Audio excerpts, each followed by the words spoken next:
Մինչև պաշտոնական Երևանը հայտարարում է, որ հենց այս պահին էլ պատրաստ է Թուրքիայի հետ սահմանի դռները բացել, Անկարան շարունակում է հայ-թուրքական հարաբերությունների կարգավորումը Երևանի եւ Բաքվի խաղաղության սպիդոմետրով չափել։ Թուրքիայի գլխավոր դիվանագետն է Մեջլիսում հայտարարել, թե պատրաստ կլինեն Հայաստանի հետ բարիդրացիության օրակարգով սեղանի շուրջ նստել այն ժամանակ, երբ Երևանը վերջնական կպարզի իր հաշիվները Բաքվի հետ, այսինքն ըստ էության, երբ հայ-ադրբեջանական խաղաղության նախապայմանագիրը կդառնա վերջնական, իսկ որներ դրա համար Ալիևի պայմանը Հայաստանի սահմանադրության փոփոխությունը։ Այս հարցին անդրադառնում է նաև Թուրքիայի արտգործնախարարը, ընդգծում նաև մեր երկրի հարավով իր խոսքով նախատեսված հաղորդակցային ուղու հարցերին, որոնք, մեջբերում եմ, տեղ չեն գտել օգոստոսի 8-ին նախաստորագրված տեքստերում։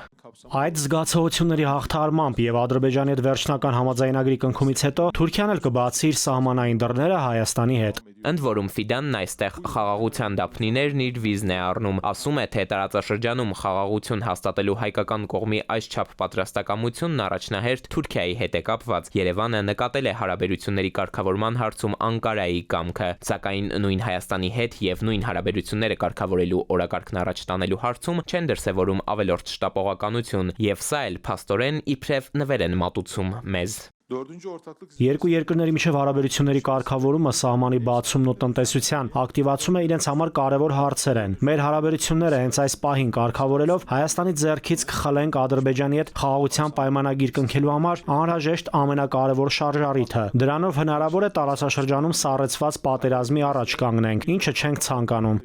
Միևնույն ժամանակ դեմքով դեպի Մարգարա Ալիջան շրջվելով Հայաստանի իշխանությունները պնդում են, թե արդեն հայ-թուրքական երկխոսության մեջ մնացած խնդիրը պինդ զոդված այս դարպասներն են, հարաբերությունների բացը փակ սահմանն է, արտաքին գործերի նախարար Միրզոյանի բանաձևն էր, պատկերավոր ներկայացնելու հայ-թուրքական հարցերի կարգավորման ներկա փուլը հենց Երևանի եւ Բաքվի խաղաղության process-ի հետ համադրությամբ։ Բացը դիվանագիտական հարաբերությունների բացակայությունն է եւ բացը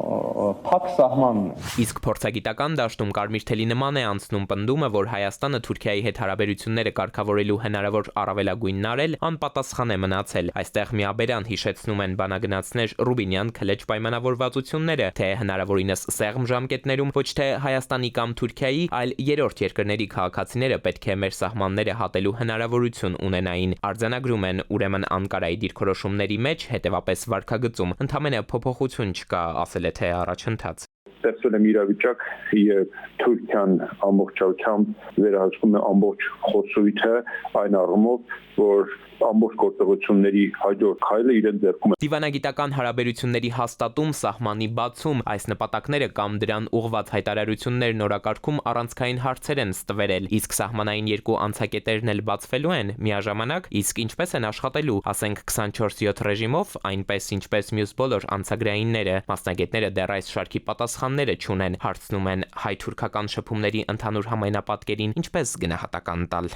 Էդուարդ Պողոսյան, ժամը լրատվական։